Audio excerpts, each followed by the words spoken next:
가기선은 증시 각도기. 안녕하십니까 투자자 여러분, 그리고 우리 증시 각도기를 사랑해 주시는 시청자 여러분, 그리고 도기마을 여러분. 아, 음, 토요일 아침이 굉장히 빨리 시작이 됩니다. 아무래도 많은 분들이 불안해하고 있으셨을 것 같아서 조금 빨리 미국 시장 마감 상황들을 전달 드리려고 이렇게 조금 일찍 마감 시황 전하게 되었습니다. 마감 시황 전하는 제 입장의 마음이 그렇게 썩 흔쾌하지는 않네요. 네. 어, 그럼에도 불구하고 부정과 긍정의 내용들을 한번 다 살펴드리는 것이 냉정하게 투자자로서 시장 대응하는 데 조금 필요할 것 같아서 일어나서 이렇게 미국 시장 마감 드리려고 방송을 시작했습니다. 네, 그 미국 시장은 한마디로 정리를 해보면 혼돈 가운데 있었다. 그리고 특별히 불확실성에 의한 빅테크들의 쇼크가 있었다라고 정리해 볼 수 있겠습니다. 오히려 빅테크들의 좋은 실적들이 부메랑으로 다가왔던 것이 미국의 주말장이었습니다. 주말장에 추가로 빅테크들이 큰 폭에 정말 이 정도 빠질 것이야. 그러니까 장외 시장에서, 그러니까 마감 후 미국 그 주식 거래 시장에서 상당폭 주가 빠져서 설마 이 정도까지 실제 시장에서 빠지겠어 했는데 정말 그 실제가 일어나 버리고 말았습니다. 그러면서 주간 단위로 음봉상으로 보시면은 3월 이후로는 가장 큰 음봉들이 이렇게 작성되는 그런 흐름들을 나타내었습니다. 상당히 큰 폭으로 빠졌는데요. 그 S&P 500은 40포인트나 떨어졌습니다. 1.21% 떨어졌고요.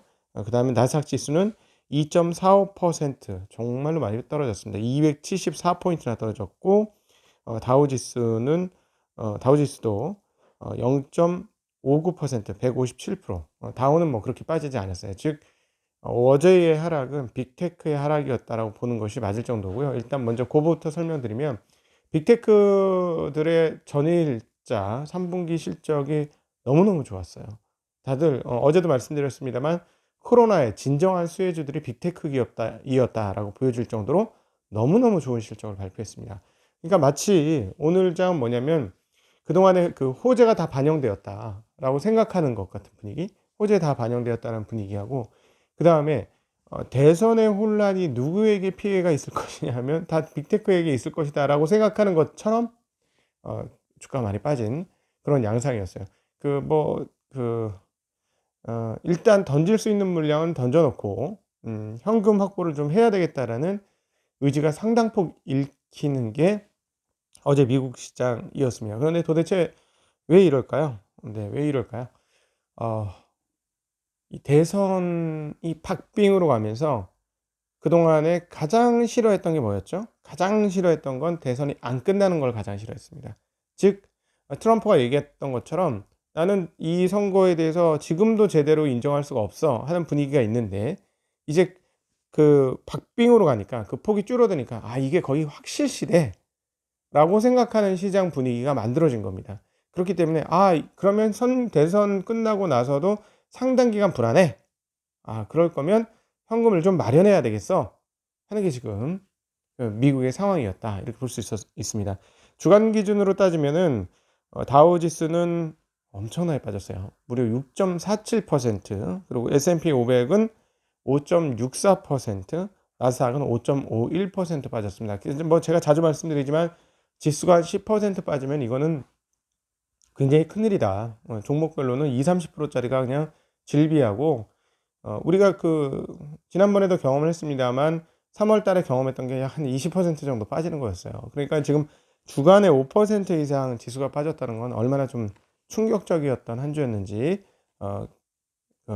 상기할 수 있게 되는데, 두 가지 요인이었죠. 그러니까 유럽발 셧다운이 이제 미국에서도 셧다운으로 이어질 것이다라는 불안감과 대선에 대한 불안감이 곱하기로 겹치면서 이런 일이 벌어졌다, 이렇게 정리해 볼 수 있겠습니다. 사실 그 셧다운이 다시 지난번 1차 팬데믹처럼 그렇게 일어날지는 좀 의문이에요. 그 부분은 지켜봐야 될 것인데요. 근데 이게 불안감 곱하기 불안감이 되니까 상당히 안 좋은 결과치로 자본시장에 영향을 미쳤다라고 말씀드릴 수 있겠습니다. 이제 금융시장별로 상황들을 설명드리면, 일단 뭐 말씀드렸던 대로 주식시장은 상당히 큰 폭으로 장마감했습니다. S&P 지수만 말씀드릴게요. 500은 S&P 500은 3269, 다우존스는 26501, 나스닥은 1911로 정말 많이 만 근처까지 떨어졌고, 러셀 2000은 1.96%가 떨어져서 1531을 기록을 했습니다. 먼저 채권 시장부터 말씀드리는 게 좋을 것 같습니다. 채권이 채권 시장이 지금, 채권 시장은요, 그냥 금융시장 있는 그대로 설명을 드릴게요. 채권 시장은 바이든이 되는 거예요. 이거 보니 무슨 말이냐면, 물론 바이든이 되든 트럼프가 되든 누가 되든지 채권 발행은 많을 것이고 유동성이 많아질 것이다라는 거는 뭐 우리가 다 알고 있잖아요, 이제.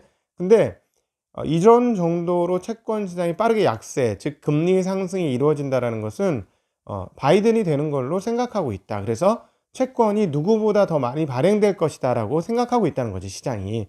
그래서 10년물 금리를 보시면 10년물이 3.8bp, 0.874%, 3.8bp가 올라서 0.874%입니다.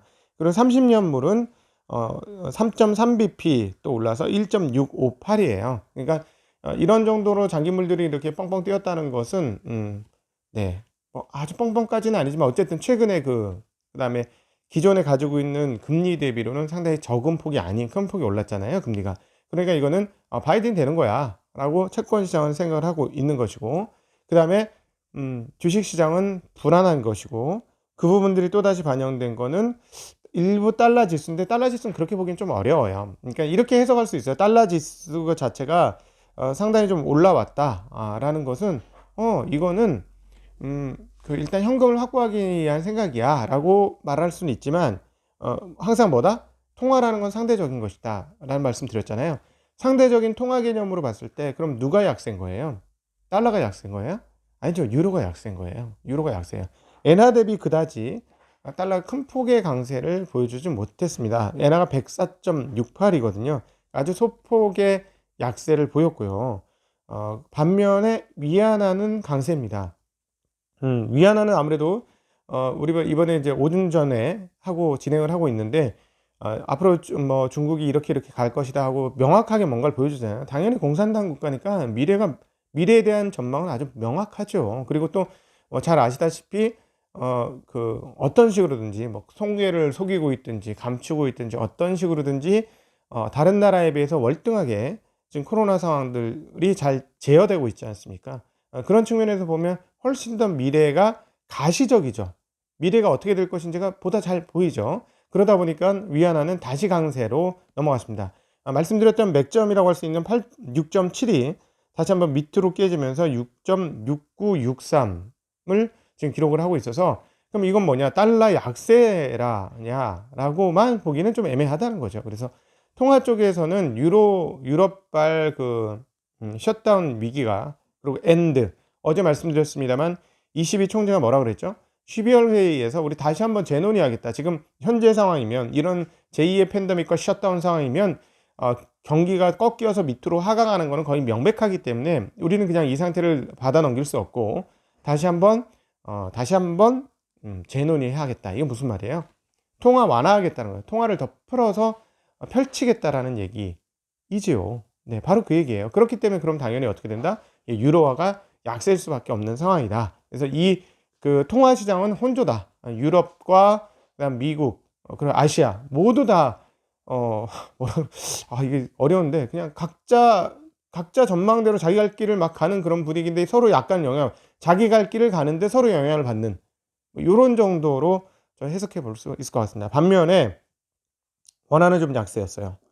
원화는 1136원 60전으로 꽤 많이 6원, 어제 1130원이었잖아요. 그러니까 굉장히 6원 이상 환율이 올라가면서 한국은 조금 불안한 모습을 좀 보였습니다. 어제 한국 시장에서 외국인들 많이 팔고 시장 많이 흔들렸던 것과도 궤를 조금 같이 하는 부분이라서 요 부분은 좀 탐탁지 않은 부분이다, 이렇게 말씀드릴 수 있을 것 같아요. 네.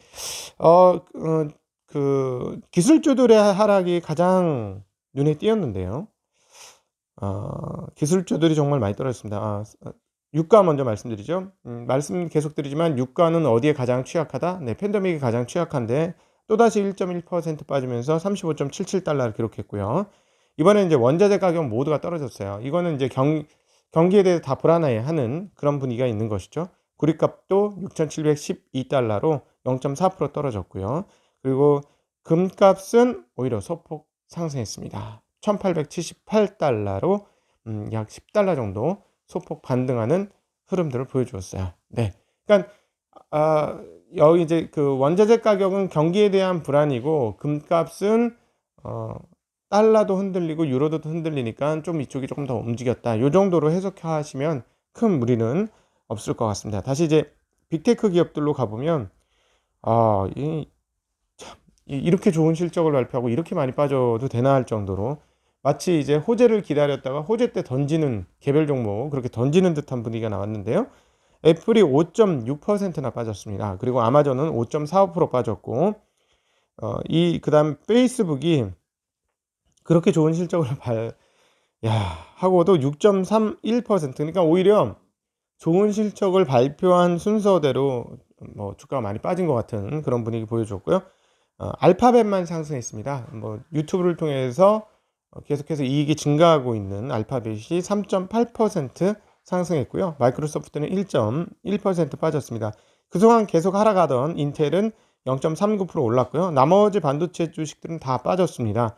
퀄컴이 2.44% 하락, 마이크론 테크놀로지 0.28% 하락, AMD 3.5% 하락, 어플라이드 머티리얼스 0.45% 하락, 엔비디아 3.76% 하락했습니다. 테슬라도 상당히 많이 빠졌어요. 5.55, 넷플릭스도 5.65%. 그러니까 가장 전망이 밝고 가장 그 시장의 중심에 있는 테크 기업들이 한 5% 정도 빠진 거예요. 그러니까 어제 사실은 나스닥 시장은 헬이었죠. 대형 대표주들이 5%씩 빠진데 참 이럴 수. 반면에 은행주들은 괜찮았어요. 웰스파고는 1.47% 올랐고요. 벅셔는 0.19% 올랐습니다.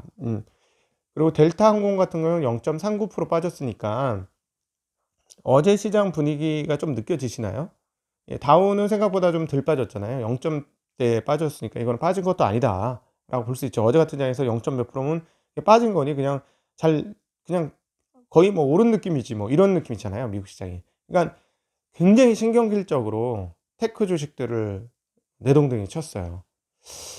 실적이 좋게 나왔음에도 불구하고 뭐 몇 가지 해석이 가능한데 바이든이 되면 독점 규제법 이거 본격화 논의되는 거 아니야? 실제로 되든 안 되든 그거 사실 시간 굉장히 많이 걸린다 그랬잖아요. 마이크로소프트 그 인터넷 익스플로러 할 때도 굉장히 오랜 시간 끌었잖아요. 그래서 굉장히 오랜 시간 끌 건데 그러니까 이건 무슨 말이냐면 불안했던 거예요. 불안하니까 많이 오른 주식들 중에 그것도 자기가 많이 갖고 있는 주식들 일부를 좀 상당히 파는 것이다. 이렇게밖에 설명할 수 없습니다. 그러니까 심리가 불안한 심리 곱하기 불안한 심리. 그러니까 첫 번째는 대선이 확정 안 될 것이다라는 게 가장 컸고 그리고 또 하나는 셧다운이 더 커질 것이다라는 것도 영향을 미친 것이다. 이렇게 정리해 봐야 될 것 같습니다. 네. 이러면서 이제 그 옆 동네 브라질도 2.7%나 상당히 크게 빠졌고 그다음에 브라질 국채 갖고 계신 분들 입장에서는 오늘 브라질 헤아라는 정말 오랜만에 0.58% 환율이 떨어졌 즉 헤아라가 강세가 되었다는 소식도 더불어서 같이 알려드리도록 하겠습니다. 네. 그 9월 상무부가 발표한 개인 소비 지출이 전월 대비 1.4% 증가했다고 밝혔습니다. 예상치가 1.0%였는데요. 예상치보다 좋은 지출을 발표를 했고요. 9월 개인 소득도 0.9% 늘어나게 발표했고 예상 0.5%보다도 좋았습니다. 그다음 노동부가 3분기 고용 비용 지수가 계절 조정을 해서 0.5% 상승했다고 밝혔습니다. 네. 시장 전망과 같은 흐름이었고요. 미시건대가 발표하는 10월 소비자 태도 지수는 81.8로 예상 81.2보다 높은 흐름들을 보였습니다. 예. 그 미국 시장이 심리적으로 많이 취약해진 상황이고 아무래도 대선 끝날 때까지 이럴 것 같습니다. 대선이 이제 미국 시장 화요일이니까 이틀 더 남았네요. 네, 이틀 더 남고 그냥 저희들의 바람은 투자자들은 이기주의야 진짜 이기주의. 왜냐하면 세상을 있는 그대로 보고 적응을 해야 되는데 자꾸 세상이 있는 그대로 보이지만 자기 바라는 대로 변하기를 바라는 흐름들이 좀 있죠. 그러니까 뭐냐? 대선이 빨리 정리되었으면 좋겠다. 지금 빨리 좀 대선이 마치 무슨 껌껌한 터널 역할을 하고 있어요. 그래서 빨리 이 터널을 통과하고 싶다라는 생각이 많이 들게 하는 오늘 미국 시장이었습니다. 여러분, 뭐 한국 시장은 금요일 날 미국 시장 하락을 상당 부분 반영한 게 아닌가 하는 생각을 해보죠. 네, 그렇게 생각할 수 있는 거 아닌가 싶습니다. 그리고 대선이 끝나고 나기를 기다려 보시죠. 네, 대선 끝나고 나서 질질 안 끄는 게 가장 좋겠는데 저희 입장에서는 뭐 그렇게 해서 빨리 마무리가 된다면 뭐 새로운 또 희망을 가지지 않겠습니까? 그리고 내년도에 대한 전망은 대체적으로 상당히 밝은 그 증권사들이 많은 편이기 때문에요. 내년을 바라보면서 한번 이 어려운 시기를 한번 극복해 보시죠. 여러분 다들 힘내시고요. 주말입니다. 마지막 가을이 가고 있어요. 마지막 가을이 가고 이제 곧 겨울이에요. 사실 소식을 먼저 전하면 저희 동네는 이미 새벽 4시 반에는 영하로 떨어졌습니다. 얼음이 끼고 있어요. 자, 이제 겨울이 다가오고 있습니다. 마지막 주말, 가을의 마지막 주말 아주 행복하고 즐겁게 보내시기를 빌겠습니다. 여러분 마음 좀 내려놓으시고요. 힘내시길 빌겠습니다. 화이팅! 네, 인사드립니다. 안녕.